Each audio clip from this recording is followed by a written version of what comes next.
working from home seems to be here to stay, and it's having an impact on businesses, from WeWork's shared workspaces to the commercial real estate landlords who may see leases that are not renewed. One recent study from Colliers found that a company will keep its existing office space if employees are in the office at least 4 days a week. But the current mandate on average is 3 days. That's up from 2.5 last year. Brian Rosen is president and CEO of Colliers Canada. Brian, great to have you with us. Thanks for having me on. So we wondered whether or not this is cause for concern, and there's kind of signs of some worry about the commercial market. Where do the landlords stand? Is there reason to worry that they will not see renewals and will continue to have kind of empty towers downtown? So first of all, I don't think the towers are empty when it comes to a vacancy standpoint, right? So the two different terms, vacancy and occupancy, are people in the office on a daily basis, and are the leases in terms of, are they signed, and is there a vacant office in terms of the rent? So slightly different. You know, we're sitting in around nationally 14%. So there's still it's still not awful. Obviously, we've seen markets like Calgary has had struggles in the last decade. So there's cause for concern. But I think we're also seeing a movement back. So there is a little bit more, as we've shown in the research. People are in the office more frequently, especially Tuesday through Thursday in a lot of markets. And we are seeing that occupancy go up. And when that occupancy does go up, that does lend itself to more likely that we will have renewals for leases, maybe for less space, but there will be people still needing office space. Yeah, your research showed, interesting, right? For every day in the office, there's a 10% increase in the likelihood of a renewal. So that's good news. And the trend does seem to be the friend for those renewals. Would you, if you were kind of guessing, I'm asking you to guess here, but would you expect the trend to continue up to that 4-day-a-week mark, which would get us to full renewal level, according to your data?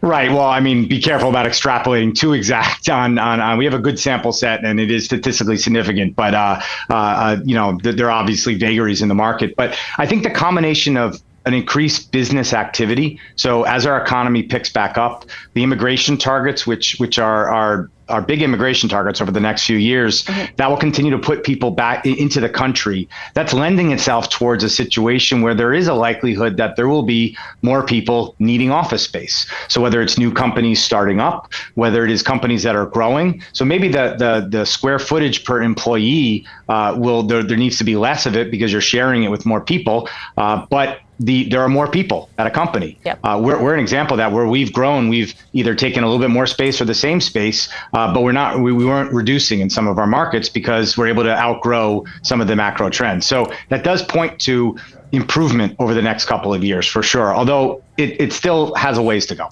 Only a few seconds here, but it doesn't sound like we have to worry about a real estate-led recession when it comes to commercial real estate. It sounds like we're kind of okay.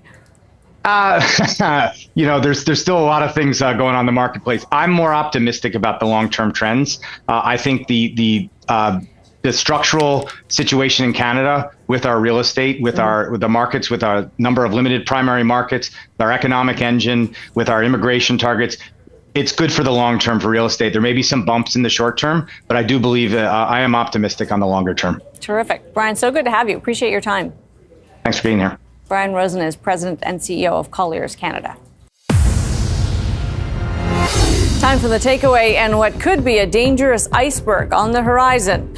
Many Canadians with mortgages have already felt the pain of rising rates, especially the huge number of variable rate mortgage holders who bought a home during the pandemic when prices were historically high and rates were historically low. Variable being the key word there. It made sense to ride the wave of low for long when it came to interest rates instead of opting for the safety but slightly higher cost of a fixed rate. A lot of those mortgages are fixed payment, which has meant some homeowners are paying down less of their loan. But the true reality check won't come until it's time to renew. And since a huge swath were initiated in 2020, that makes 2025 a big year of concern. The hope by many has been that central banks would have slayed inflation well before then and would be lowering interest rates at that point so that when renewal does happen, it won't be a huge reset higher. But counting on that is a mistake, and it's worth noting, unavoidable one.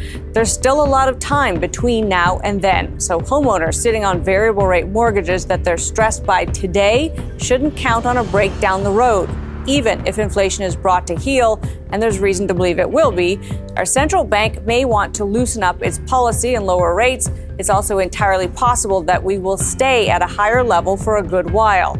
Ideally, we might reset there so that 3.5% to 4% doesn't feel like a punishingly high rate, but more like a normal one for a healthy economy. But that means an adjustment in expectations for a whole lot of borrowers. The good news is there is still time to do it. My takeaway? A big problem doesn't get smaller by being far away, but it sure gives us time to get prepared to handle it. That's Taking Stock for this week. I'm Amanda Lang. Thanks for being with us.